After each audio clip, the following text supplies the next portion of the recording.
Hello दोस्तों, नमस्कार। मैं विक्रम सिंह डांडिया। आपको डांडिया क्लासेज में आपका हार्दिक स्वागत है।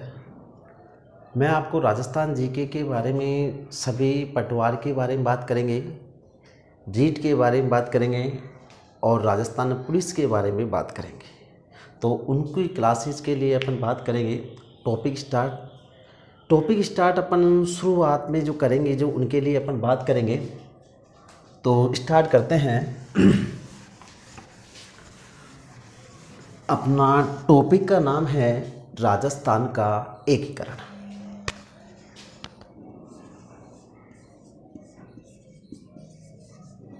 राजस्थान का एकीकरण।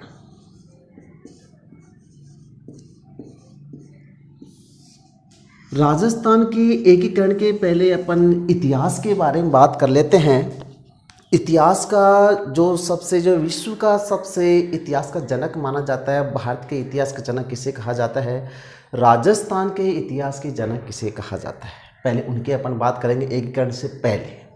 तो देखो, विश्व की बात करते हैं कि विश्व के इतिहास के जनक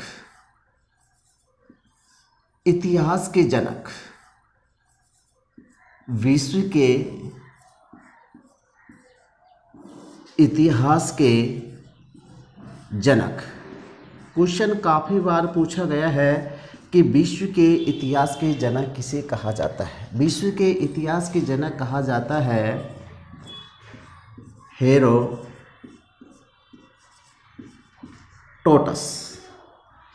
विश्व के इतिहास के जनक कहा जाता है हेरोडोटस। इनका जो ग्रंथ है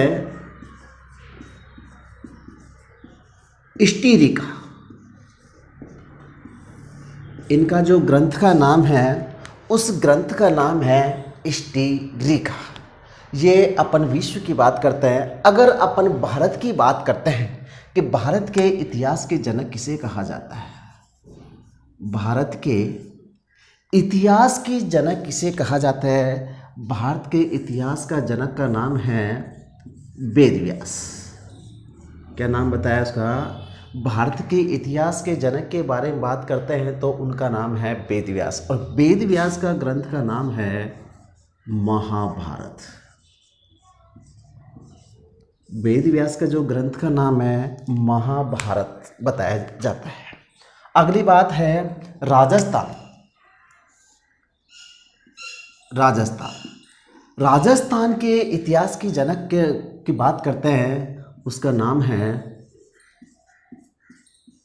कर्नल जेम्स टोड। राजस्थान के इतिहास के जनक, भारत के इतिहास के जनक और विश्व के इतिहास के जनक के बारे में अपन ने बात करते कि कौन है। क्वेश्चन काफ़ी बार पूछा गया है। राजस्थान की जितनी भी एग्जाम है, करीब करीब जैसे हमारी राजस्थान की जो एग्ज़ाम हुई थी 2010 में, पटवारी के एग्ज़ाम के अंदर पूछा गया था कि राजस्थान के इतिहास के जनक किसे कहा जाता है, तो वो है हमारे colonel James Tod. Colonel James Tod का जो ग्रंथ का नाम है, इनका जो ग्रंथ का नाम है, ग्रंथ का नाम है annals and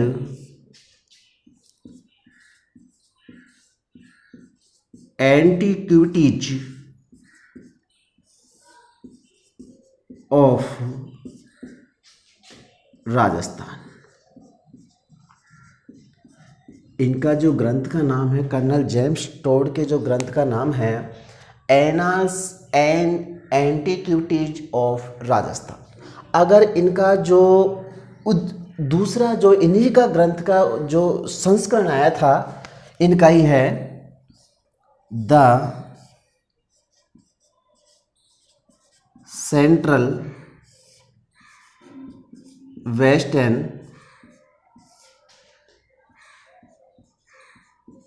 Rajputana state of India. पहले ये ग्रंथ इस नाम से था, लेकिन बाद में इसका एनास एंड एंटीक्विटीज ऑफ राजस्थान। दोबारा एक बार अपन बात करते हैं इनकी। अगर क्वेश्चन पूछा जाता है कि विश्व के इतिहास के जनक किसे कहा जाता है, विश्व के इतिहास के जनक हमारे माने जाते हैं हेरोडोटस। उनका ग्रंथ का नाम है हेरोडोटस। क्या नाम बताया? हेरोडोटस। इनका जो ये यहाँ के कहाँ के थे? ये यूनान के थे। और इनका जो ग्रंथ का नाम है उसका नाम है हिस्टोरिका। अगर भारत के इतिहास के जनक के नाम को पूछा जाए कि भारत के इतिहास के जनक किसे कहा जाता है, भारत के इतिहास का जनक का नाम है वेद व्यास। और वेद व्यास का ग्रंथ का नाम बताया मैंने महाभारत। महाभारत को ही हम किस नाम से जाना जाता है? जय संहिता के नाम से जाना जाता है। किस नाम से? जय संहिता के नाम से भी जाना जाता है। अगली बात है राजस्थान के इतिहास के जनक के बारे में बात करते हैं कि राजस्थान के इतिहास के जनक किसे कहा जाता है। तो राजस्थान के इतिहास के जनक का नाम है colonel James Tod. Colonel James Tod अपने यहाँ के राजस्थान के नहीं थे, ना ही भारत के थे। ये कहाँ के थे? इंग्लैंड के। इनको जब यहाँ पे अपना भारत देश गुलाम था अंग्रेजों के, उस समय इसको कर्नल जेम्स टोड को भारत का उत्तर पश्चिम भाग का क्या बना दिया था? इसको एजेंट बना दिया था, अर्थात राजपूताना एजेंट बना दिया गया था। इनका ग्रंथ का नाम है एनास एंड एंटीक्विटीज ऑफ राजस्थान। इन्हीं का जो दूसरा इन्हीं का ग्रंथ के नाम के बताया the central western Rajputana state of India. ये अपन स्क्रीनशॉट खींच लो, फिर अपन राजस्थान के एकीकरण के बारे में बात करेंगे।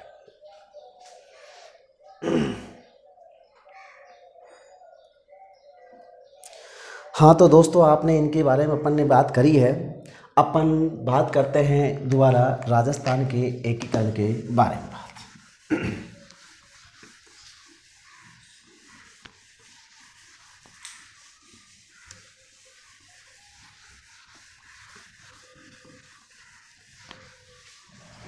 देखो, राजस्थान की प्रत्येक एग्जाम, राजस्थान की जो एग्ज़ाम होती है इसमें प्रत्येक एग्ज़ाम के अंदर एकीकरण के अंदर से एक या दो क्वेश्चन कंपलसरी आते हैं। या तो आप पटवारी के लगा सकते हो कि पटवारी के अंदर, या फिर राजस्थान पुलिस के अंदर, या फिर रीट के अंदर, या फर्स्ट ग्रेड के अंदर, या सेकंड ग्रेड के अंदर, हमारी जो कोर्ट की लगा लो, उनमें एक या दो क्वेश्चन कंपलसरी राजस्थान का एकीकरण में से आएगा। तो एकीकरण की बात करते हैं। देखो, राजस्थान का एकीकरण पहले हमारा जब भारत देश गुलाम था उस टाइम क्या था कि हमारा पूरा राजस्थान का पूरा भारत बिखरा हुआ था।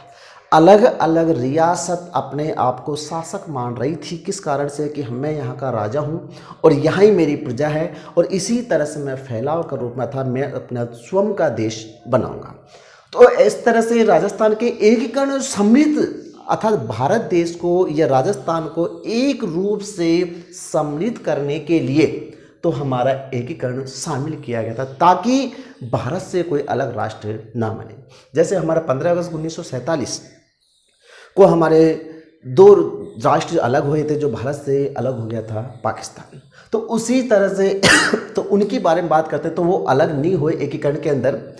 हमारे जो एकीकरण के अंदर सबसे पहले 15 अगस्त 1947 से पहले एक एकीकरण विभाग की, अर्थात रियासत विभाग की स्थापना करी थी। तो रियासत विभाग ये विभाग का काम था पूरे भारत को या राजस्थान को सम्मिलित करने का काम था। अर्थात रियासत विभाग की स्थापना हुई थी। रियासत विभाग की स्थापना हुई थी 5 जुलाई सन 1947 को। 5 जुलाई सन 1947 को रियासत विभाग की स्थापना करी थी। रियासत विभाग की जो अध्यक्ष बनाया गया था, रियासत विभाग का जो अध्यक्ष बनाया गया था वो था सरदार वल्लभ भाई पटेल। सरदार वल्लभ भाई पटेल को रियासत विभाग का अध्यक्ष बनाया गया था। अपन यूं कह सकते हैं कि राजस्थान के एकीकरण, राजस्थान का एकीकरण करने का जो श्रेय जाता है, जो किसको जाता है? पटेल को। क्वेश्चन आपसे पूछा जाता है कि राजस्थान का एकीकरण करने का श्रेय किसको जाता है? तो सरदार वल्लभ भाई पटेल को जाता है। अच्छा, राजस्थान के एकीकरण के समय क्वेश्चन पूछा जाता है, पूछा भी गया है राजस्थान के एग्जाम के अंदर कि राजस्थान के एकीकरण के समय इंग्लैंड के प्रधानमंत्री का नाम पूछा जाता है। इंग्लैंड के प्रधानमंत्री का नाम भी पूछा जाता है कि राजस्थान के एकीकरण के समय इंग्लैंड के प्रधानमंत्री का नाम क्या था? तो देखो, राजस्थान के एकीकरण के समय इंग्लैंड के प्रधानमंत्री का नाम था एटली। क्या नाम था? एटली था। क्वेश्चन यह भी पूछा जाता है कि राजस्थान के एकीकरण के समय भारत के वायसराय का नाम बताइए। भारत का वायसराय। ये भी पूछा जाता है कि राजस्थान के एकीकरण के समय भारत का वायसराय का नाम बताइए। भारत का वायसराय का नाम था उस समय लॉर्ड माउंटबेटन। Lord Mountbatten.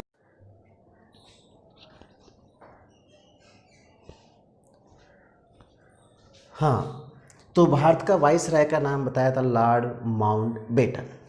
अगले ये अपन को ध्यान देना है कि राजस्थान के एकीकरण करने का श्रेय जाता है हमारे किसको जाता है? पटेल को जाता है। किसको जाता है भाई? पटेल को जाता है, अर्थात सरदार वल्लभ भाई पटेल को। अर्थात राजस्थान के एकीकरण के समय हमारे जो इंग्लैंड के प्रधानमंत्री का नाम पूछे जाए तो कौन बताएगा? एटली। क्या नाम है उसका? एटली। और राजस्थान के एकीकरण के समय भारत का वायसराय का नाम पूछा जाए तो उसका नाम था लॉर्ड माउंटबेटन। लॉर्ड माउंटबेटन था। इसका स्क्रीनशॉट कर दो, आगे अपन बात करेंगे।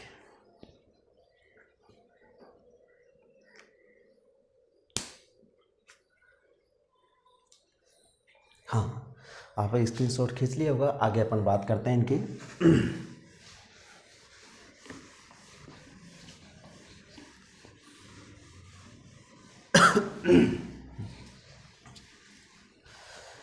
तो राजस्थान के एकीकरण की बात चल रही है अपन ने। राजस्थान के एकीकरण के समय अर्थात कब शुरू हुआ था, अंतिम अपना चरण कब था, प्रथम चरण कब हुआ था, अंतिम चरण कब हुआ था, कितने दिन में अर्थात कितना समय लगा था इसके अंदर, उस टाइम हमारे राजस्थान के अंदर कितने हमारे ज़िले थे, कितने हमारे उन ज़िलों की सबकी बात करेंगे, वर्तमान में हमारे कितने ज़िले हैं तो उनकी अपन बात और कर लेते हैं अपन। राजस्थान के एकीकरण के बाद में राजस्थान का प्रथम चरण, राजस्थान का जो प्रथम चरण हुआ था वो हुआ था 18 मार्च सन 1947 को। प्रथम चरण हुआ था 18 मार्च 1947 को। और हमारा जो अंतिम, राजस्थान का जो अंतिम अर्थात सातवां चरण हुआ था 1 नवंबर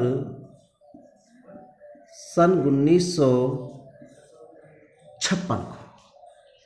1 नवंबर सन 1956 को हमारा सातवां चरण हुआ था। अर्थात राजस्थान के एकीकरण में कुल समय, राजस्थान के एकीकरण में कुल समय लगा था 8 वर्ष 7 माह और 14 दिन का समय लगा था। अर्थात राजस्थान का प्रथम चरण हुआ था 18 मार्च 1947 को और 7वां चरण हुआ था 1 नवंबर सन 1956 को। अर्थात राजस्थान के एकीकरण की बात करते तो कुल समय की बात करते तो 8 वर्ष 7 माह और कितने दिन लगे थे, 14 दिन का समय लगा था। हम आगे बात करते हैं राजस्थान के एकीकरण के समय। राजस्थान के एकीकरण के समय हमारे उस टाइम कितनी रियासत थी, कितने हमारे उस टाइम जिले थे।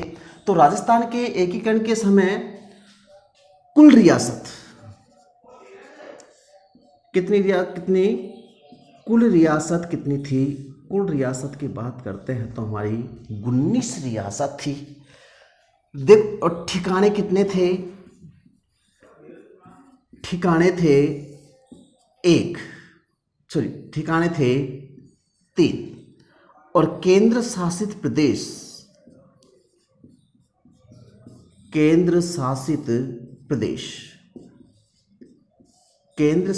प्रदेश था 1। देखो मैं बताऊंगा आपको रियासत किसे कहते हैं, ठिकाने किसे कहते हैं, केंद्र शासित प्रदेश किसे कहते हैं।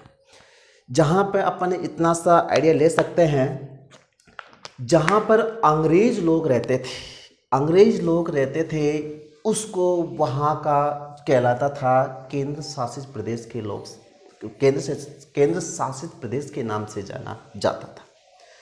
जहाँ पे रियासत में राजा लोग रहते थे उनको रियासत के नाम से जाना जाता है। और जो ठाकुर लोग रहते थे, अगर ठाकुर लोगों का निवास स्थान था वो ठिकाने के नाम से जाना जाता है। किसके नाम से? ठिकाने के नाम से जाने जाते हैं। अब देखो अपन सारी 19 रियासत है उनकी सबकी बात करेंगे, एक एक रियासत की बात करेंगे। ठिकाने उस टाइम हमारे देखो ठिकाने 3 थे। पहला ठिकाने की बात करते हैं।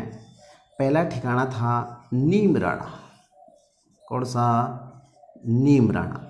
वर्तमान में कहाँ पड़ता है ये? अलवर जिले के अंदर स्थित है। दूसरा हमारा पड़ता है लावा पड़ता है वर्तमान में टोंक जिले के अंदर। तीसरा हमारा ठिकाना है, उसका नाम है कुशलगढ़। क्या नाम बताया उसका? कुशलगढ़। और कुशलगढ़ पड़ता है वर्तमान में कौन से जिले में? बांसवाड़ा जिले के अंदर। ये तो हमारे 3 ठिकाने थे। अगर केंद्र शासित प्रदेश की बात करते हैं तो केंद्र शासित प्रदेश का नाम था अजमेर मेरवाड़ा। अरे भाई, जो अंग्रेज लोग रहते थे जो कहाँ पे रहते थे? अजमेर में ही उनका क्या था?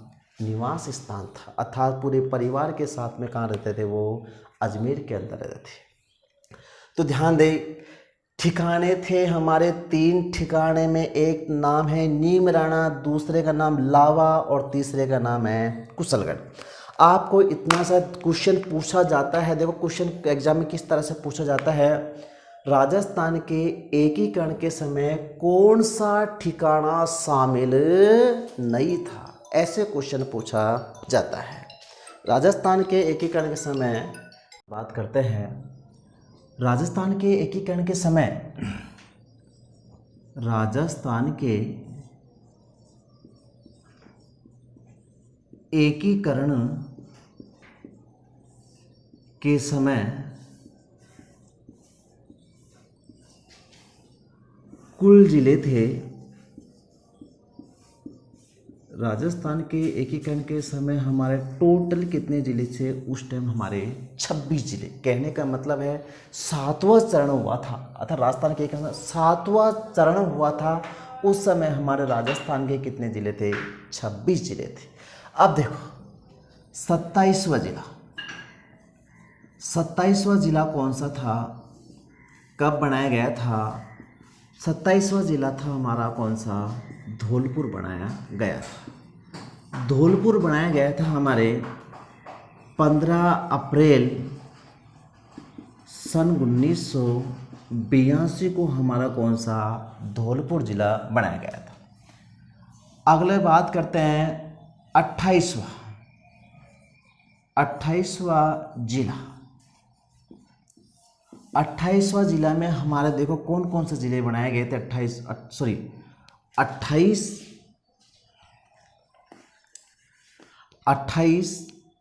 29 और 30वां। 28 29 और 30वां जिला था। 3 जिले सम्मिलित बनाए गए थे। एक का नाम है दौसा, दूसरे का नाम है बारा और तीसरा जिला बनाया गया था राजसमंद। तो 3 जिले बनाए गए थे, वो बनाए गए थे 10 अप्रैल सन 1991 को हमारा 3 जिले बनाए गए थे। 31वां जिले की बात करते हैं। 31वां जिला बनाया गया था 31वां जिला बनाया गया था किसको? हनुमानगढ़। 31वां जिला किसको बनाया था? हनुमानगढ़। और हनुमानगढ़ जिले को बनाया था 12 जुलाई सन 1994 को हमारा हनुमानगढ़ जिला बनाया गया था।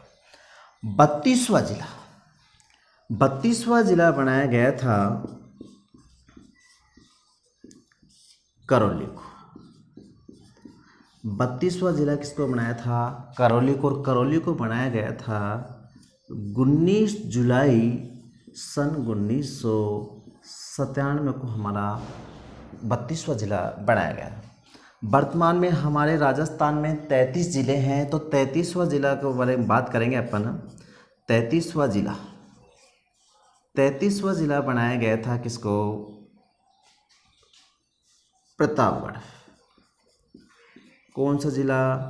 प्रतापगढ़ जिले को बनाया गया था। ये बनाया गया था 26 जनवरी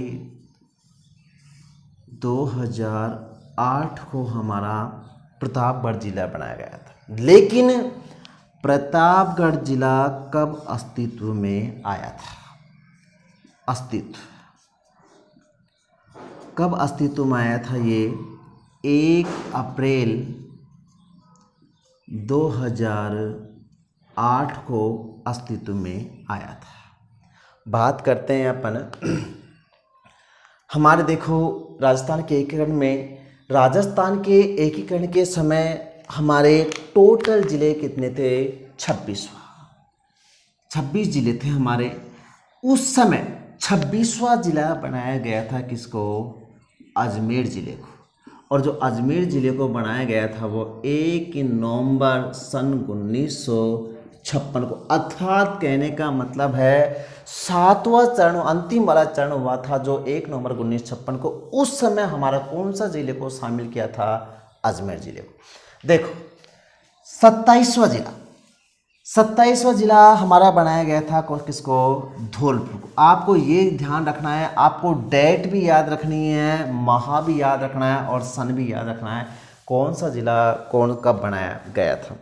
किसी में भी क्वेश्चन पूछ सकता है। राजस्थान पुलिस में, रीट में, पटवार में, हाई कोर्ट के अंदर, स्कूल लेक्चर, 2nd ग्रेड, किसी में भी एग्जाम पूछा जा सकता है कि कौन सा जिला कब बनाया गया था।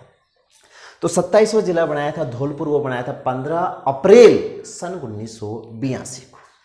3 जिले हमारे एक साथ बनाए गए थे 28, 29 और 30वां। और 3 जिले कौन कौन से थे? दौसा, बारा और राजसमंद बनाया गया था 10 अप्रैल सन 1991। देखो क्वेश्चन आपको इस तरह क्वेश्चन भी पूछा जा सकता है कि 10 अप्रैल सन 1991 को राजस्थान का कौन सा जिला नहीं बनाया गया था, अर्थात कौन से जिले की स्थापना नहीं हुई थी। तो अपन को ध्यान रखना है 3 जिले कौन कौन से थे? दौसा, बारा, राजसमंद कब बनाए गए थे? 10 अप्रैल सन 1991 को। आगे 31वां जिला बनाया गया था हनुमानगढ़ को। और हनुमानगढ़ जिले को बनाया था 12 जुलाई सन 1994 था। 1994 को अंदर हमारा हनुमानगढ़ जिले को। 32वां जिला बनाया था करौली को, जो करौली को बनाया था 19 जुलाई सन 1997 को। 33वां जिला जो हमारा जो राजस्थान का जो अंतिम जिला है, जो हमारा अंतिम जिला है प्रतापगढ़ को। और प्रतापगढ़ जिले को बनाया गया था 26 जनवरी 2008 को। घोषणा कर दी थी, लेकिन क्वेश्चन आ जाता है कि प्रतापगढ़ जिला पूर्ण रूप से अस्तित्व में कब आया था। तो पूर्ण रूप से अस्तित्व में आया था ये 1 अप्रैल 2008 को ये पूर्ण रूप से अस्तित्व में आ गया था। आपसे क्वेश्चन पूछता है कि राजस्थान का अंतिम जिला की स्थापना कब हुई थी? 26 जनवरी 2008 को। क्वेश्चन इसी तरह दूसरा पूछे कि राजस्थान का प्रतापगढ़ जिला कब अस्तित्व में आया था? तो 1 अप्रैल 2008 को। स्क्रीनशॉट खींच लो, फिर आगे अपन बात करेंगे।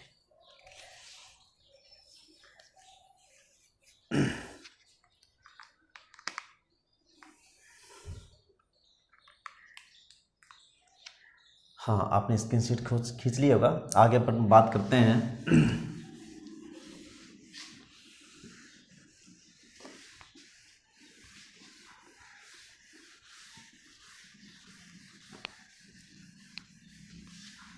देखो, मैंने आपसे रियासत के लिए बात करी थी कि राजस्थान के एकीकरण के समय कुल रियासत अपन ने बात करी थी। राजस्थान के एकीकरण के समय हमने बात करी थी कुल रियासत थी 19। अब 19 रियासतों में से अपन को ये पता करना है कि सबसे प्राचीन रियासत 19 रियासत राजस्थान के एकीकरण के समय हमारी सबसे प्राचीन रियासत कौन सी थी? सबसे नवीन रियासत कौन सी थी? सबसे क्षेत्रफल की दृष्टि से सबसे बड़ी कौन सी थी? न्यूनतम क्षेत्रफल की दृष्टि से सबसे छोटी कौन सी थी? या फिर जनसंख्या की दृष्टि से सबसे बड़ी कौन सी थी? और न्यूनतम जनसंख्या की दृष्टि से सबसे छोटी रियासत कौन सी थी? तो अपन उन्हीं की बात करते हैं। तो राजस्थान के एकीकरण के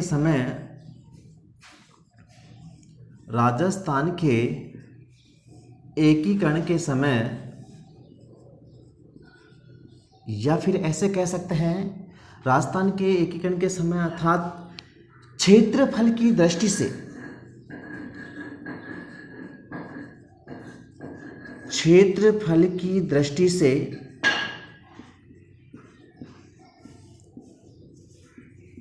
सबसे बड़ी रियासत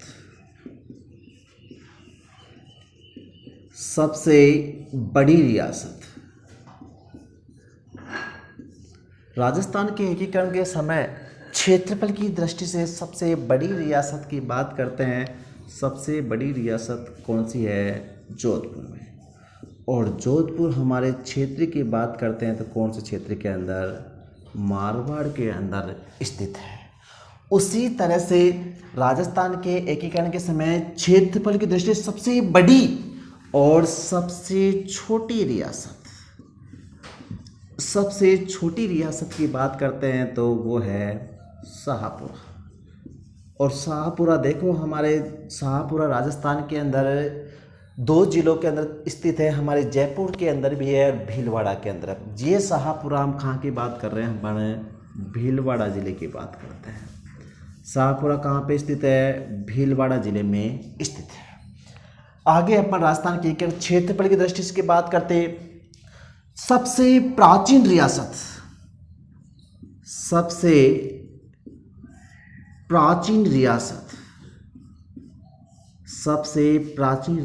कौन सी थी? सबसे प्राचीन रियासत की बात करते हैं तो हमारे उदयपुर।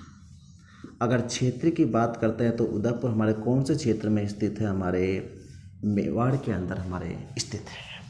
सबसे प्राचीन रियासत और सबसे नवीन रियासत की बात करते हैं। राजस्थान के एकीकरण के समय सबसे नवीन रियासत कौन सी थी? तो नवीन रियासत भी कौन सी है? नवीन रियासत थी हमारी शाहपुरा। सबसे नवीन रियासत कौन सी थी हमारी? शाहपुरा नहीं, सबसे नवीन रियासत थी झालावाड़, जो हमारे वर्तमान में हमारे कौन से क्षेत्र में पड़ती है? हाड़ौती क्षेत्र में स्थित है। देखो, अब आगे अपन मैं बताऊंगा आपको एक साथ में, लेकिन थोड़ी अपन और बात करते हैं। राजस्थान के एकीकरण के समय हमारे जनसंख्या की दृष्टि से इधर लिख देता हूँ। जनसंख्या की दृष्टि से सबसे बड़ी रियासत सबसे बड़ी रियासत थी जयपुर। सबसे बड़ी रियासत कौन सी थी? जयपुर। जनसंख्या की दृष्टि सबसे बड़ी रियासत जयपुर, और न्यूनतम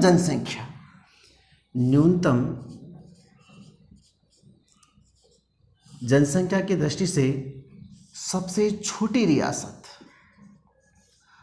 छोटी रियासत वही हमारी कौन सी? शाहपुरा।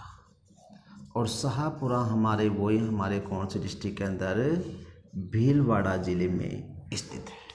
तो हमने प्राचीन की बात करी, नवीन की बात करी, हमारे क्षेत्रफल की बात करी, सबसे बड़ी कौन सी है, छोटी कौन सी है, जनसंख्या की दृष्टि सबसे बड़ी कौन सी है, छोटी कौन सी है, अपन इनके बारे में बात करें। आगे अपन बात करते हैं कि रियासत जो अपनी 19 रियासत थी, तो 19 रियासतों में से एकमात्र एक मुस्लिम रियासत थी।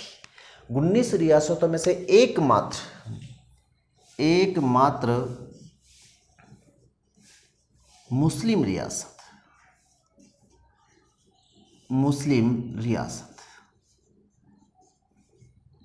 एकमात्र मुस्लिम रियासत थी, और वो कौन सी थी? टोंक। कौन सी थी? टोंक। अब बच गई कितनी? 18 में से, अर्थात 19 रियासतों में से एक तो आपकी मुस्लिम रियासत टोंक, और 2 रियासत किसकी थी? 2 रियासत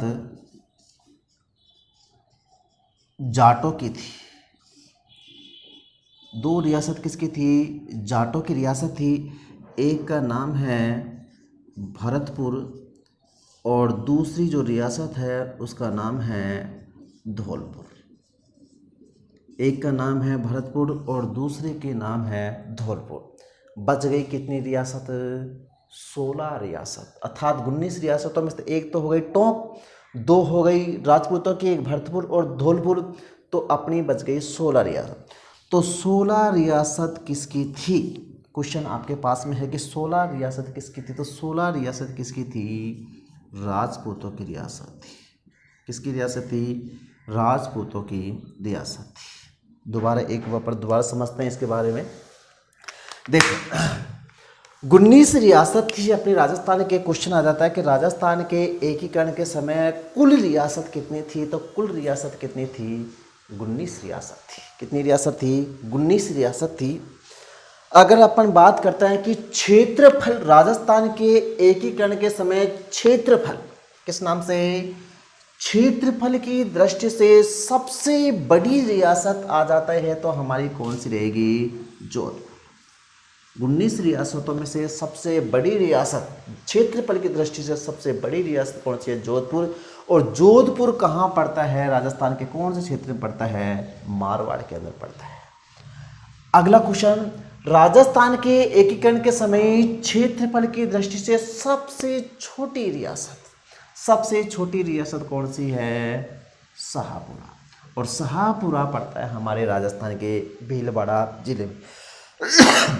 मैं अभी बता रहा हूँ कि शाहपुरा हमारे राजस्थान के अंदर दो जिलों में है। एक तो हमारे जयपुर जिले में स्थित है, और दूसरा हमारा भीलवाड़ा जिले के अंदर भी स्थित है। अगली बात है, जैसे राजस्थान के एकीकरण के समय सबसे प्राचीन रियासत, प्राचीन का मतलब होता है सबसे पुरानी, या सबसे कहते हैं इंग्लिश में कहते हैं ओल्ड, सबसे प्राचीन रियासत कहाँ पे है? कौन सी? हमारी उदयपुर। और उदयपुर हमारे कौन से क्षेत्र में स्थित है? हमारे मेवाड़ के अंदर स्थित है। वही हमारे सबसे नवीन रियासत की बात करते हैं। सबसे नवीन रियासत कौन सी थी? हमारी झालावाड़।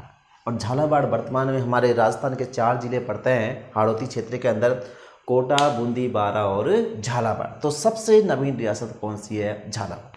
आपको बता दूं, राजस्थान की एकमात्र ऐसी रियासत थी जिसका निर्माण किया था अंग्रेजों ने किया था। राजस्थान की एकमात्र ऐसी रियासत जिसका निर्माण अंग्रेजों ने किया था, उस रियासत का नाम है झालावाड़। कौन सी है? झालावाड़। देखो राजस्थान के एकीकरण के अंदर जो श्रेय जाता है तो सरदार वल्लभ भाई पटेल को जाता है, लेकिन एकमात्र जो रियासत जो एकीकरण में सरदार वल्लभ भाई पटेल के, जो अंग्रेजों ने कुछ वल्लभ भाई पटेल को एकीकरण के अंदर कुछ साथ दिया था, तो राजस्थान के एकीकरण में सहमति से अंग्रेजों की सहमति से झालावाड़ जिले को सम्मिलित किया था राजस्थान के एकीकरण में। अगले बार कि राजस्थान के एकीकरण के समय हमारी जनसंख्या की दृष्टि से सबसे बड़ी रियासत की बात करते हैं तो सबसे बड़ी रियासत कौन सी है? जयपुर। सबसे बड़ी रियासत कौन सी है? जयपुर। अगर न्यूनतम जनसंख्या की दृष्टि से सबसे छोटी रियासत की बात करते हैं तो वही हमारी कौन सी है? शाहपुरा। और शाहपुरा पड़ता है वो हमारे राजस्थान के भीलवाड़ा जिले में स्थित है। अगली बात है 19 रियासतों में से एकमात्र है जो मुस्लिम रियासत है। जो मुस्लिम रियासत वो कौन सी है? टोंक। एकमात्र कौन सी रियासत है? सबसे मुस्लिम रियासत है 19 रियासतों में एकमात्र मुस्लिम रियासत है वो कौन सी है? टोंक। और 2 रियासत अर्थात 19 रियासतों में से 2 किसकी रियासत थी? जाटों की थी। और जाटों की रियासत थी, एक का नाम है भरतपुर और दूसरे का नाम है धौलपुर। तो बच गई कितनी? 16 रियासत। 16 रियासत किसकी थी? राजपूतों की थी कुछ दोस्तों। तो अपन इनके बारे में स्क्रीनशॉट खींच लो, फिर अपन आगे बात करेंगे।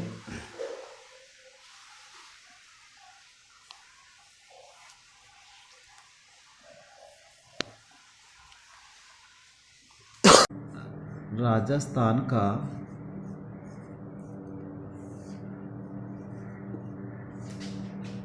एकीकरण।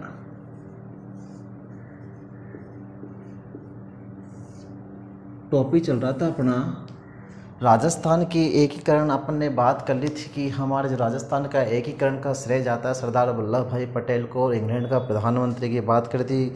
जब हमारा राजस्थान का एकीकरण जब राजस्थान का एकीकरण हो रहा था उस समय इंग्लैंड का प्रधानमंत्री का नाम भी एटली था।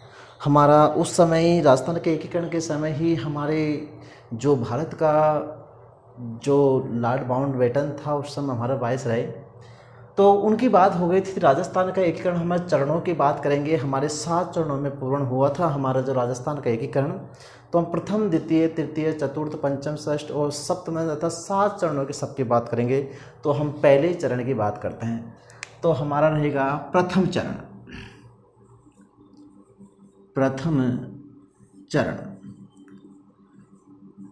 प्रथम चरण का नाम है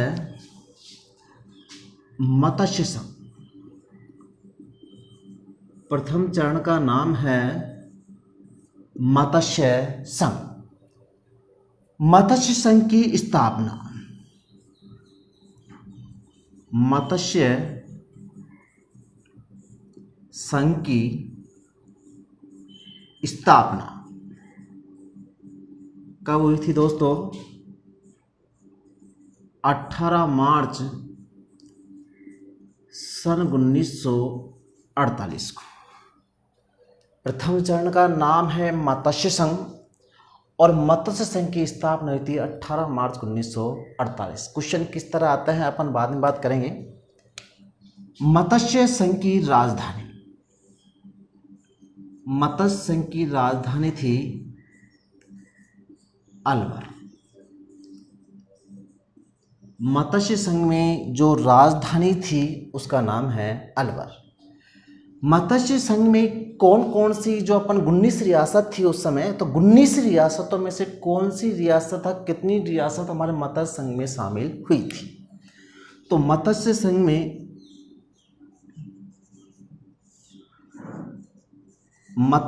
में रियासत शामिल, मत्स्य संघ में रियासत शामिल कितनी थी? 4। मत्स्य संघ में रियासत शामिल कितनी थी? 4। अब चारों का नाम अपन को पता करना कि 4 रियासत कौन कौन सी थी।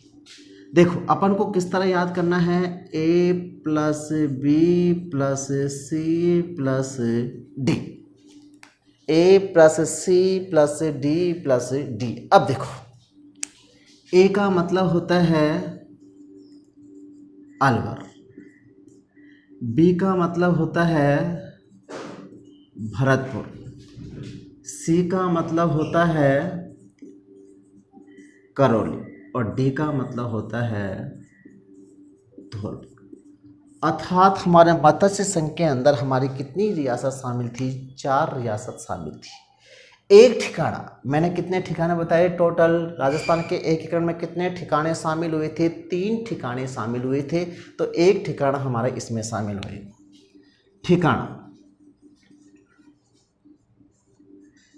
ठिकाना कौन सा शामिल करेंगे हम इसके अंदर? नीमराना। मत्स्य संघ के अंदर हमारा कौन सा ठिकाना शामिल किया गया था? नीमराना। बात करते हैं मत्स्य संघ का उद्घाटनकर्ता। मत्स्य संघ का उद्घाटनकर्ता, देखो मत्स्य संघ का उद्घाटनकर्ता व्यक्ति के नाम था NV गॉडगिल। NV गॉडगिल, अर्थात पूरा नाम रहेगा इनका नरहरि विष्णु गॉडगिल। नरहरि विष्णु गॉडगिल हमारा मत्स्य संघ का प्रधानमंत्री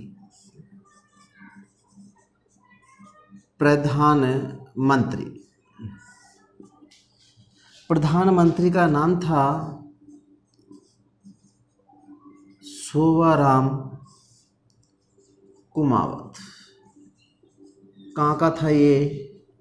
अलवर जिले का था। अलवर जिले का था। मत्स्य संघ का मत्स्य संघ का राज प्रमुख की बात करते हैं तो मत्स्य संघ का राज प्रमुख का नाम था उदयभान सिंह। क्या नाम है उसका? उदयभान सिंह। कहाँ का था उदयभान सिंह? ये था धौलपुर का। कहाँ का था भाई? ये धौलपुर का था। मत्स्य संघ का उपराज प्रमुख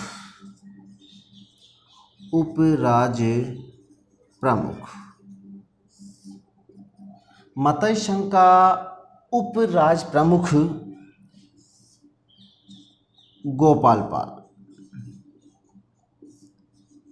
कहाँ का था ये? करौली जिले का था। कहाँ का था ये? करौली जिले का था। मत्स्य संघ नाम किसने दिया था? प्रथम चरण का मत्स्य संघ नाम देने वाला, मत्स्य संघ का नाम देने वाला व्यक्ति KM मुंशी, अर्थात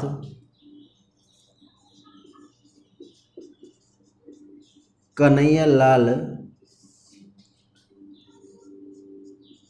माणिक्यलाल मुंशी। ये हमारा नाम देने वाला व्यक्ति का नाम था KM मुंशी, अर्थात कन्हैयालाल माणिक्यलाल मुंशी। हम इनकी बात करेंगे कि राजस्थान के एकीकरण का प्रथम चरण की बात कर रहे हैं। हमारा कोई द्वितीय तृतीय को किसी की बात नहीं करें, ओनली प्रथम चरण की बात करेंगे। हमारा राजस्थान का एकीकरण हमारे कितने चरणों में पूरा हुआ था? हमारा राजस्थान का एकीकरण हमारे 7 चरणों में पूरा हुआ था। क्वेश्चन आ जाता है कि राजस्थान का एकीकरण कितने चरणों में पूरा हुआ था? ऑप्शन में आ जाए 2, 4, 5, 6, 7, तो हमारा राइट आंसर कौन सा आएगा? 7 चरणों में पूरा हुआ था। देखो प्रथम चरण का नाम है मत्स्य संघ। मत्स्य संघ, पहले प्रथम चरण का नाम क्या नाम है? उसका नाम है मत्स्य संघ। क्या नाम बताया उसका? मत्स्य संघ। देखो अपने क्वेश्चन आता है जो इस तरह से क्वेश्चन नहीं आता कि प्रथम चरण की स्थापना कब हुई थी, कभी क्वेश्चन नहीं है बनेगा। ये क्वेश्चन बनेगा कि मत्स्य संघ की स्थापना कब हुई थी। तो ध्यान देना, तो प्रथम चरण का नाम है मत्स्य संघ और मत्स्य संघ की स्थापना हुई थी 18 मार्च सन 1948 को। अपन को सन भी याद रखनी है, माह भी याद रखना है और दिनांक भी याद रखना है कि हमारा कि क्वेश्चन कहाँ से पुट ऑफ हो जाए। तो अपन को ये सन वगैरह, माह वगैरह, दिन वगैरह सब याद रखना ही पड़ेगा ही। तो ये ध्यान देना कि मत्स्य संघ की स्थापना हुई थी 18 मार्च सन 1948 को। मत्स्य संघ की राजधानी, मत्स्य संघ की जो राजधानी थी, वो मत्स्य संघ की राजधानी का नाम था अलवर। क्या नाम था भाई? मत्स्य संघ की राजधानी का नाम था अलवर। मत्स्य संघ की रियासत, मत्स्य संघ में जो रियासत शामिल करी थी अर्थात राजस्थान की जो 19 रियासत थी, और उन 19 रियासतों में से हमारी जो मत्स्य संघ के अंदर हमारी 4 रियासत शामिल करी थी। कितनी रियासत? 4 रियासत शामिल करी थी। अब देखो, आपको छोटा सा एक ट्रिक है, वो याद करना पड़ेगा कि मत्स्य संघ के अंदर 4 रियासत कौन कौन शामिल थी। देखो, आपको इतना सा याद करना पड़ेगा, A + B + C + D। ए का मतलब होता है अलवर, बी का मतलब होता है भरतपुर, सी का मतलब होता है करौली और डी का मतलब होता है धौलपुर। क्वेश्चन देखो किस तरह से आता है। क्वेश्चन इस तरह से आता है कि मत्स्य संघ में कौन सी रियासत शामिल नहीं की गई है। क्वेश्चन दोबारा सुनो। क्वेश्चन यह आता है कि मत्स्य संघ के अंदर कौन सी रियासत शामिल नहीं की गई है। तो 3 तो अपने इनमस दे देगा, 1 किसी और रियासत में दे देगा। तो आपको ये ध्यान रखना है कि मत्स्य संघ के अंदर कौन सी रियासत शामिल करी थी। तो मत्स्य संघ में अलवर, भरतपुर, धौलपुर और करौली 4 रियासत शामिल करी थी। मत्स्य संघ के अंदर एक ठिकाना, मत्स्य संघ के अंदर एक ठिकाना शामिल किया था, वो कौन सा था? नीमराणा। नीमराणा वर्तमान में राजस्थान के कौन से ज़िले में स्थित है? अलवर ज़िले के अंदर स्थित है। मैंने बताया था आपको, केंद्र शासित प्रदेश हमारे 1, ठिकाने थे 3, रियासत थी कितनी? 19। रियासत का मतलब होता है जहाँ पे राजाओं का निवास स्थान होता था, वो तो कहलाता है रियासत। और ठिकाना वो कहलाता था जहाँ पे ठाकुरों का निवास स्थान था, वो कहलाता था ठाकुर। और जहाँ ठिकाना, और वहाँ पे जहाँ पे केंद्र शासित प्रदेश, जहाँ पे अंग्रेज लोगों का निवास स्थान था, वो कहलाता था केंद्र शासित प्रदेश कहलाता था। तो हम इनकी बात कर रहे हैं। मत्स्य संघ का उद्घाटनकर्ता व्यक्ति का नाम था NV गौडगी। क्या नाम है उसका? NV गौडगी। ये भारत सरकार का मंत्री था भाई, कैबिनेट मंत्री था उस समय। तो उस टाइम में हमारा NV गौडगी जो हमारे मत्स्य संघ का जो उद्घाटनकर्ता व्यक्ति रहेगा, इनका पूरा नाम रहेगा नरहरि विष्णु गौडगी। अगली बात है हमारे मत्स्य संघ के प्रधानमंत्री। देखो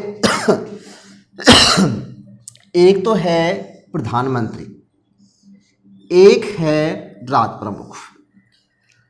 रियासत काल में प्रधानमंत्री का पद था, वर्तमान में उसको मुख्यमंत्री के नाम से जाना जाता है। रियासत काल में प्रधानमंत्री के नाम से वो पद जाना जाता था और वर्तमान में उसे मुख्यमंत्री के पद के नाम से जाना जाता है। अगला हमारा, पहले हम रियासत काल में राज प्रमुख के नाम से जाना जाता था, वर्तमान में उसे राज्यपाल के नाम से जाना जाता है। तो पहले जो यहाँ पे हमारे पहले, अब तो भारत का एक प्रधानमंत्री होता है, लेकिन पहले राज्यों रियासत के अंदर ही पहले प्रधानमंत्री थी, अर्थात संघों के अंदर प्रधानमंत्री थी। तो मत्स्य संघ का प्रधानमंत्री का नाम था शोभाराम कुमावत। क्या नाम था उसका? शोभाराम कुमावत। और मत्स्य संघ का जो राज प्रमुख का नाम था उदय भान सिंह। उदय, आपको बुक के अंदर उदय भानु सिंह भी मिलेगा, लेकिन सही नाम रहेगा उदय भान सिंह। देखो, प्रधानमंत्री और राज प्रमुख, यहाँ का एक व्यक्ति था अलवर का। अलवर का उस व्यक्ति का नाम था, एक का नाम था तेजपाल। यहाँ का शासक था, कहाँ का? अलवर का शासक था, उसका नाम था तेजपाल। तेजपाल को यहाँ पर अतः मत्स्य संघ के अंदर उसको राज प्रमुख पद पे रहना चाहता था तेजपाल। तेजपाल मत्स्य संघ का राज प्रमुख पद पे रहना चाहता था, लेकिन तेजपाल को यहाँ पे राज प्रमुख का पद भी नहीं दिया, प्रधानमंत्री का पद भी नहीं दिया। कारण था गांधी जी की हत्या का जो गांधी जी की हत्या का आरोप लगा दिया था तेजपाल पर। इस कारण से तेजपाल को यहाँ से अलवर से बंदी बनाकर इसको कहाँ पे ले गए, दिल्ली के अंदर। और दिल्ली के अंदर जब इसको वहाँ पे क्या कर दिया, ये तेजपाल को नज़रबंद कर दिया था। इस कारण से यहाँ पर जो बड़ा पद था अर्थात राज प्रमुख का पद था, तो वो कहाँ का दिया गया था, धौलपुर का शासक को दिया था। और धौलपुर का शासक का नाम था उदय भान सिंह। दूसरी बात है उदय भान सिंह, मत्स्य क्वेश्चन आ जाता है कि मत्स्य संघ का ऐसा कौन सा शासक था, मत्स्य संघ का ऐसा कौन सा शासक था जिसने गोलमेज सम्मेलन जो सन 1931-32 में हुआ था, गोलमेज सम्मेलन सन 1931-32 में लंदन में हुआ था, जो प्रथम 3 सम्मेलन हुआ था। गोलमेज सम्मेलन 3 सम्मेलन हुआ, प्रथम, द्वितीय और तृतीय। प्रथम और द्वितीय गोलमेज सम्मेलन में भाग लेने वाला व्यक्ति का नाम था उदय भान सिंह। उदय भान सिंह ने जो लंदन के अंदर गोलमेज सम्मेलन हुआ था उसमें भाग लिया था, एकमात्र जो मत्स्य संघ का ऐसा शासक था उदय भान सिंह। इसको मत्स्य संघ का क्या बना दिया गया था, इसे राज प्रमुख बना दिया गया। दूसरी बात है हमारे मत्स्य संघ का उप राज प्रमुख बना दिया था गोपाल पाल। गोपाल पाल कहाँ का था, ये करौली का था। अगली बात है, अब देखो जैसे सपोज करो ये अपना राजस्थान है, राजस्थान को हमारे महाभारत काल में राजस्थान का जो पूर्वी भाग है ये महाभारत में पहले किस नाम से जाना जाता था, मत्स्य के नाम से जाना जाता था। तो हमारे मत्स्य के नाम से जाना जाता था, तो हमारे यहाँ के के.एम. मुंशी ने जो राजस्थान का प्रथम चरण था, प्रथम चरण का मत्स्य संघ नाम किसने दिया था, के.एम. मुंशी, अर्थात कन्हैयालाल माणिक्यलाल मुंशी ने ये नाम दिया था। क्वेश्चन काफ़ी बार आ जाता है कि राजस्थान का एकीकरण था, प्रथम चरण का नाम मत्स्य संघ नाम किसने दिया था, तो नाम देने वाला व्यक्ति का नाम रहेगा के.एम. मुंशी। क्या नाम रहेगा उसका, के.एम. मुंशी अर्थात कन्हैयालाल माणिक्यलाल मुंशी। आप इसका स्क्रीनशॉट खींच सकते हो।